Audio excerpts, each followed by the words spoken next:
ಮುತ್ತು ರಾಜ ಬರಿಗದನ್ನು ಹತ್ತಿ ನೂರಾರು ಊರು ಸುತ್ತಿ ಏನೇನೋ ಕಂಡ ಮೇಲು ನಮ್ಮೂರೇ ನಮಗೆ ಮೇಲು.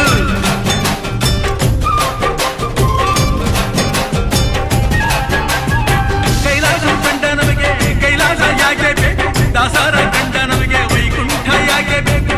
ಮುಂದಿನ ನನ್ನ ಜನ್ಮ ಬರೆದಿಟ್ಟನಂತೆ ಬ್ರಹ್ಮ ಇಲ್ಲಿಯೇ ಇಲ್ಲಿಯೇ ಎಂದಿಗೂ ನಾನಿಲ್ಲಿಯೇ. ಹುಟ್ಟಿದರೆ ಕನ್ನಡ ನಾಡನ್ನು ಹುಟ್ಟಬೇಕು, ಬಿಟ್ಟಿದರೆ ಕನ್ನಡ ಮಣ್ಣ ಬಿಟ್ಟಬೇಕು.